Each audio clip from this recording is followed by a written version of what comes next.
Bien bonsoir, bonsoir à toutes et à tous. Je suis très content aujourd'hui de vous retrouver pour une vidéo qui est un petit peu différente de d'habitude, puisqu'en l'occurrence nous allons parler d'une situation qui va forcément vous arriver et nous arriver un jour ou un autre vraisemblablement. Et encore, c'est tout simplement le fait de déclarer ses impôts dans le cas d'une cession de crypto-monnaie vers une monnaie fiduciaire, c'est-à-dire vers de l'euro, vers du dollar, etc.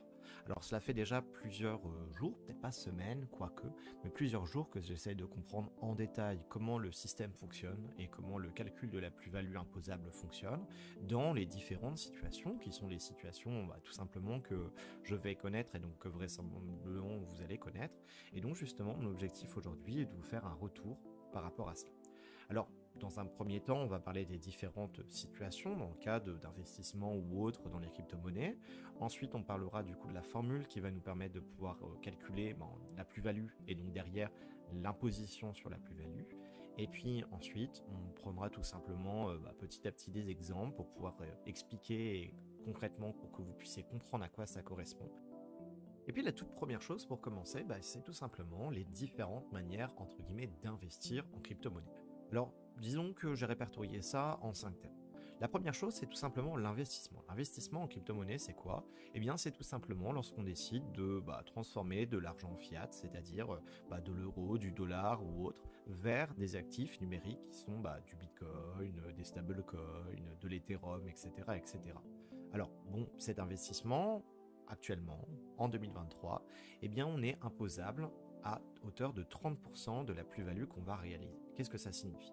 Eh bien, ça signifie tout simplement que si on investit 10 000 euros dans du Bitcoin, par exemple, et que ce Bitcoin vient à être le prix du Bitcoin et de notre portefeuille vient à être multiplié par 3, et bien dans ce cas-là, sur les 30 000 euros qu'on va venir transformer de notre crypto-monnaie, donc du Bitcoin, vers une monnaie fiduciaire, puisque je le rappelle, et c'est essentiel d'avoir ça en tête, nous ne sommes imposables qu'à partir du moment où on transforme de la crypto-monnaie vers une monnaie fiduciaire, donc de l'euro, du dollar, du yen, etc., etc. C'est uniquement à ce moment-là qu'on est imposable, c'est-à-dire que si on transforme du Bitcoin vers des stablecoins, on n'est pas imposable. Si on transforme du Bitcoin vers de l'Ethereum, on n'est pas imposable non plus, c'est uniquement qu'on transforme vers une monnaie fiat. Eh bien, à ce moment-là, on est imposable à hauteur de 30% de la plus-value réalisée. Qu'est-ce que c'est la plus-value? On en parlera un petit peu plus en détail juste après, mais ça veut tout simplement dire que si on a investi 10 000 balles, et que les 10 000 balles se transforment en 30 000 balles, et qu'on vend ces 30 000 balles qui sont 30 000 balles de Bitcoin en de l'euro, eh bien tout simplement la plus-value est de 30 000 moins 10 000, donc de 20 000 euros. Dans le cas du mining, la situation actuellement, en début 2023, est différente. Dans le cas du mining, l'investissement qui a potentiellement pu être réalisé, comme c'est par exemple mon cas, n'est pas pris en compte. C'est-à-dire qu'on a beau avoir acheté des ASICs, des cartes graphiques, des FPGA, etc. pour pouvoir miner, eh bien si on est en imposition personnelle et non en tant qu'entreprise, BNC, etc., eh bien dans ce cas-là, l'imposition est à hauteur de 30% des gains. Et les gains, concrètement, c'est quoi? En fait, c'est la plus-value réalisée, mais du coup, l'argent qui a été dépensé est considéré comme nul. Et donc l'imposition est à 30% des gains. Point final. Pour le stacking et le farming, actuellement la situation est exactement la même que pour le mining. De même pour les airdrops. Si vous ne savez pas ce que c'est le staking, eh bien le staking c'est tout simplement qu'on vient prendre des crypto-monnaies, qu'on les donne à une plateforme ou bien sur un nœud qui vient sécuriser le réseau.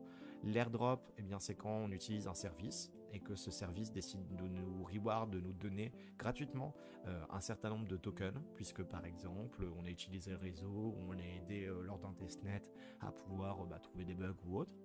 Et enfin, la dernière situation, on en parlera en fin de vidéo, c'est le cashback, notamment dans la situation où on dispose d'une carte Binance ou d'une carte crypto.com et que lorsqu'on réalise des achats, par exemple pour se payer une bière ou autre dans un bar, etc., et bien dans ce cas-là, on a un reward qui est attribué par l'exchange ou bien par la société, donc en l'occurrence Binance, crypto.com, etc., pour justement le fait qu'on ait utilisé cette carte-là, un reward qui est un reward en crypto-monnaie.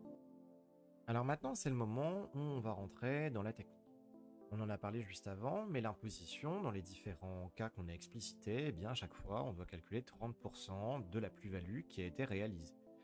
Plus-value qui peut directement, dans le cas du mining, du staking ou des airdrops, correspondre directement au gain. On parlera du cashback en fin de vidéo.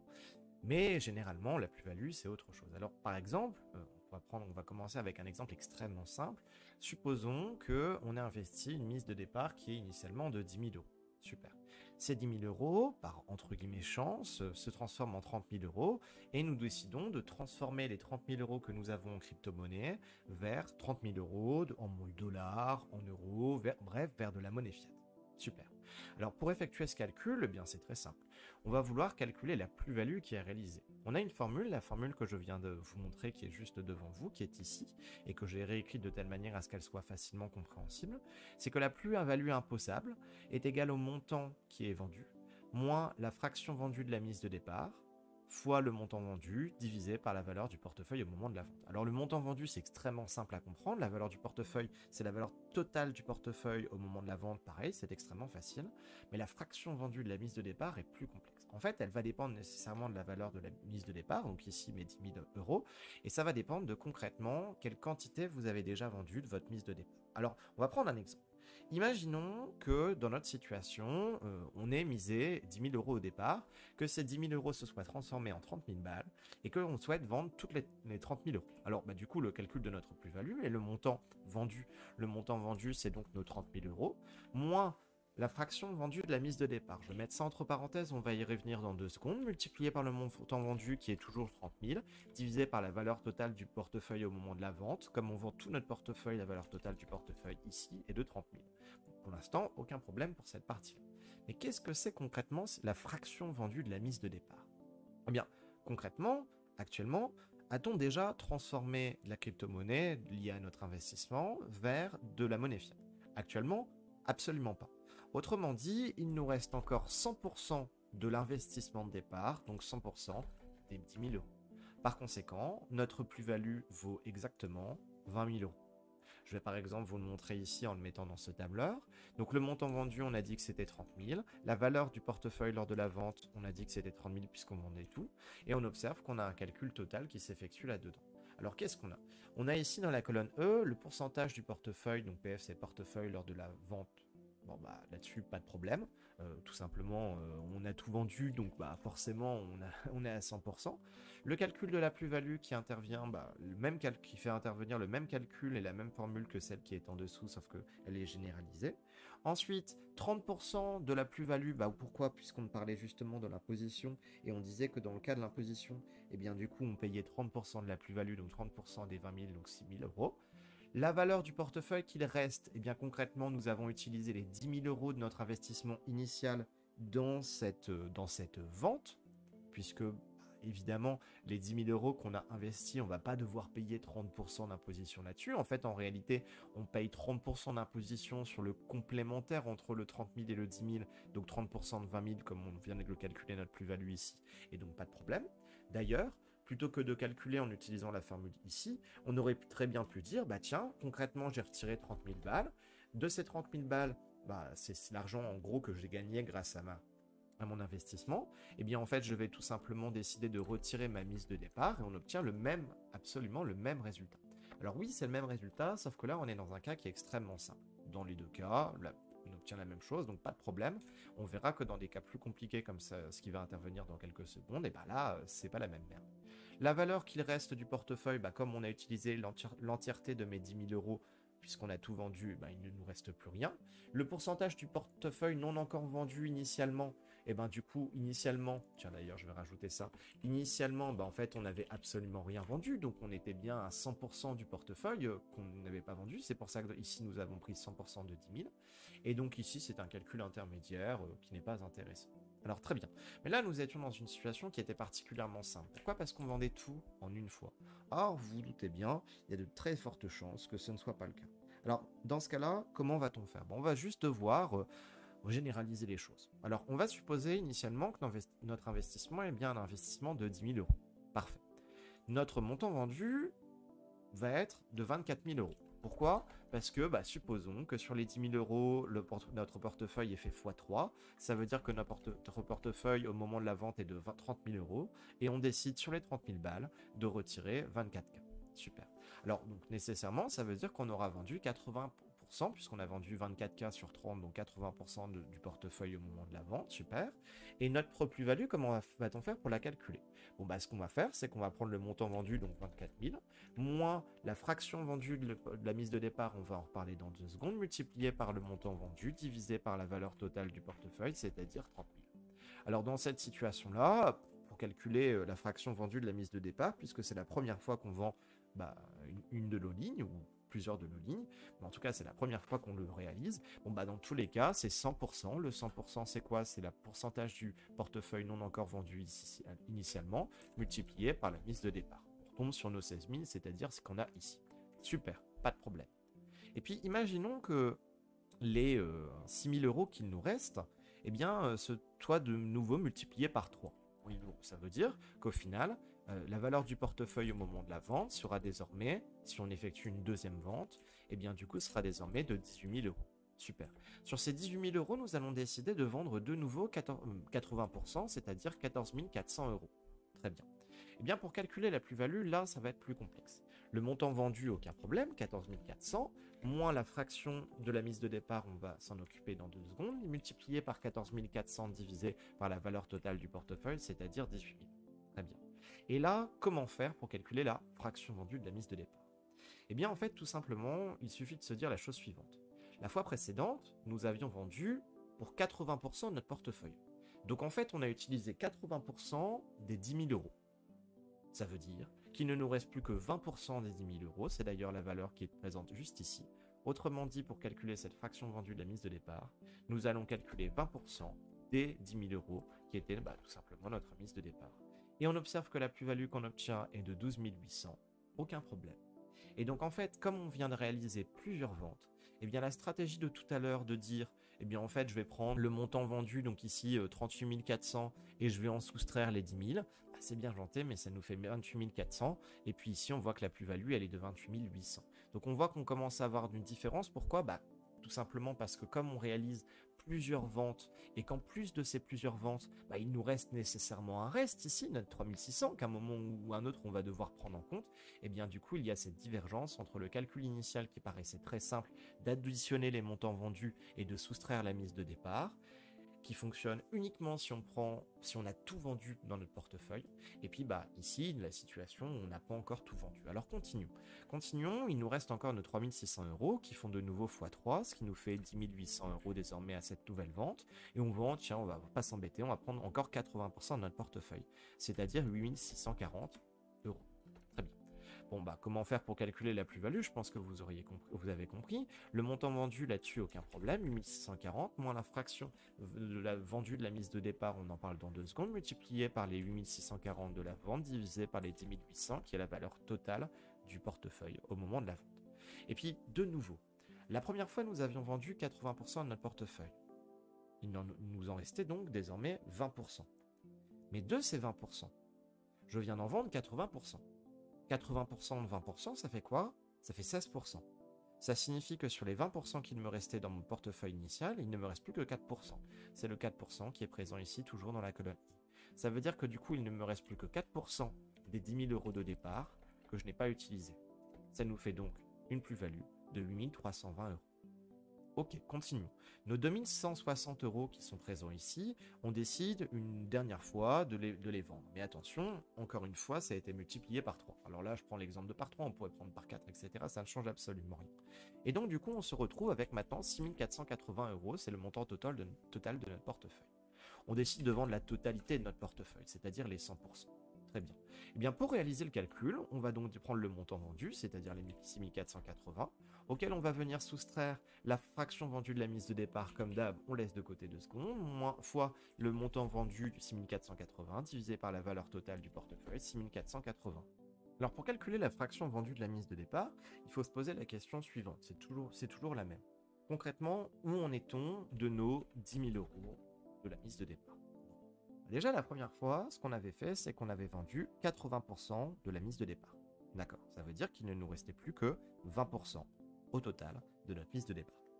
Mais la fois suivante, nous avons vendu de nouveau 80%. C'était 80% des 20%. 80% de 20%, ça nous fait 16%. Cela signifiait qu'on avait la deuxième fois vendu pour 16% de l'intégralité de nos 10 000 euros. Autrement dit, eh bien du coup, il ne nous restait plus la fois suivante, c'est-à-dire ici, que 4%. Et de ces 4%, qu'a-t-on fait? eh bien, de ces 4%, on a décidé d'en vendre de nouveau 80%.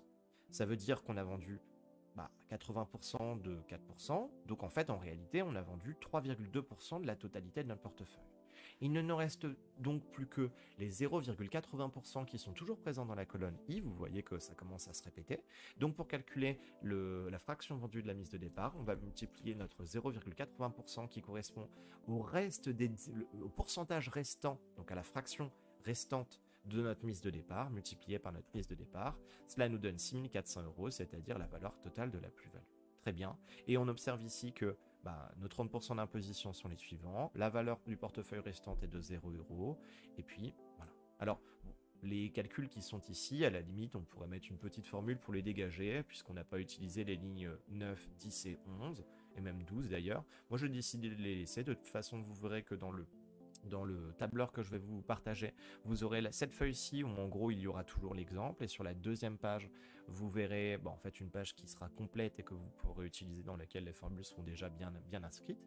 Et donc ce dont je voulais vous parler, c'est plusieurs petites choses. Déjà, la première chose, c'est qu'évidemment votre plus-value totale, si vous par exemple vous réalisez une vente par une vente, par exemple une vente la première année, et ici c'est la vente de 16 000, une vente la deuxième année c'est 12 800, forcément vous n'allez pas les prendre en compte. La première année, vous allez déclarer les 16 000 balles de plus-value, et donc du coup les 4 800 que vous allez payer. La deuxième année, ceci, etc., etc. Mais si c'est sur la même année, que ces quatre choses se déroulent en février 2023, et bien pour l'année d'imposition d'après, et bien du coup votre plus-value c'est quoi? Et bien c'est tout simplement les 16 000 plus les 12 800 plus les 8 320 plus les 6 400, c'est-à-dire l'équivalent de 43 520 €.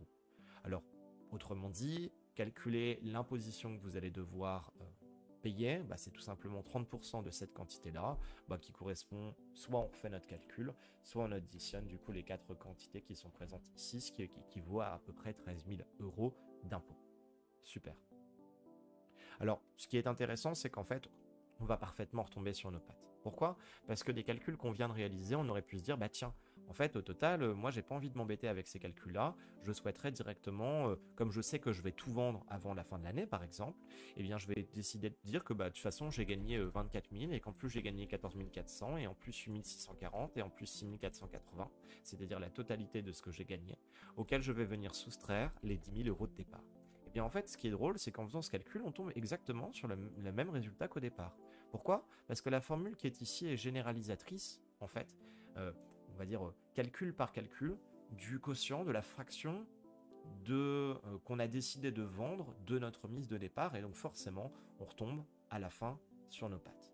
Alors, mon objectif ici, c'était de prendre différents exemples. Déjà, d'une part, que vous puissiez voir un petit peu concrètement comment fonctionnait le calcul pour pouvoir calculer la plus-value. Maintenant, à vous de voir aussi la stratégie que vous décidez d'utiliser. En tout cas, ce qu'on observe, c'est que l'utilisation du tableur qui est ici devant vous est quand même sacrément pratique. Mais je le répète, nous n'avons à calculer une plus-value et donc une imposition sur une plus-value qu'à partir du moment où nous avons transformé de la monnaie, enfin de la crypto-monnaie, vers une monnaie fiat, une monnaie fiduciaire. Alors, pour terminer, il y a 3 points que je souhaiterais aborder.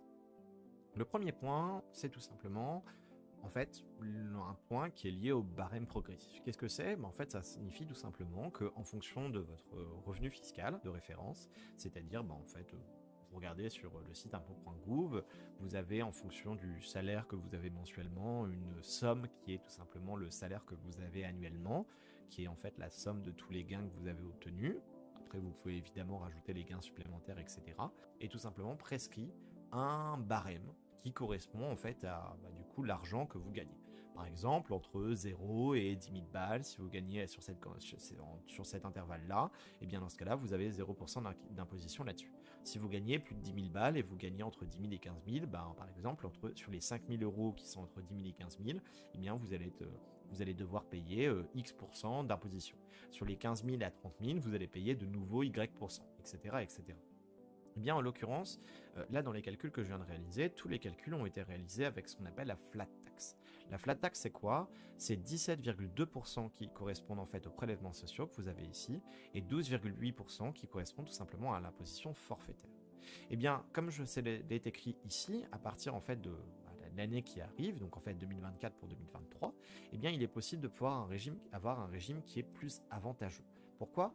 Parce que si en l'occurrence vous avez un taux d'imposition qui est inférieur à 12,8%, eh bien dans ce cas-là, vous avez la possibilité de pouvoir opter non pas pour l'imposition forfaitaire, mais d'opter pour tout simplement sur votre barème d'imposition, donc le pourcentage d'imposition que vous avez, qui remplacera les 12,8% qui sont ici. Autrement dit, imaginons que de 0 € à 15 000 €, tiens, d'ailleurs je disais à 10 000, imaginons que de 0 € à 10 000 €, eh bien vous payez du coup 0% d'imposition. On est à peu près dans cet ordre de grandeur-là, on peut trouver les valeurs exactes sur impôt.gouv. Et bien par conséquent, cela signifie que si vous ne gagnez absolument rien, c'est-à-dire 0 € de l'année, point, et bien si vous venez à transformer 10 000 balles, allez je vais prendre 8 000 balles de crypto-monnaie vers de la monnaie fiat, que ce soit de l'investissement ou pas, mais que vous, à partir du moment où vous avez 8 000 balles de plus-value réalisée en crypto-monnaie, que vous transformez en fiat, et bien comme les 8 000 balles sont inférieures aux 10 000 balles dont je parlais juste avant, et bien à la place des 12,8%, ici vous allez pouvoir opter pour le barème progressif de votre imposition qui dans ma situation, enfin dans la situation dont je vous parle, est 0%. C'est-à-dire que vous n'aurez pas à payer 30% de flat tax, mais uniquement 0% plus 17,2%. Et donc du coup, c'est beaucoup plus intéressant. Si maintenant, vous gagnez par exemple 10 000 balles par an, et que de 0 à 10 000, vous avez 0% d'imposition, super, mais que de 10 000 à 20 000, il y a maintenant, je ne sais pas, 5% d'imposition, et que vous gagnez 10 000 balles par an, mais que vous avez désormais 8 000 balles de plus-value réalisée en crypto-monnaie, et bien dans ce cas-là, ces 8 000 balles, vous rentrez dans la partie qui est de 0 jusqu'à, qui est de 10 000 € jusqu'à 20 000 €. Donc, vous allez payer vos 8 000 balles de plus-value, vous allez en payer 5%, puisqu'on disait que sur cette tranche-là, bien, dans le barème progressif, eh bien, vous payez 5% d'imposition.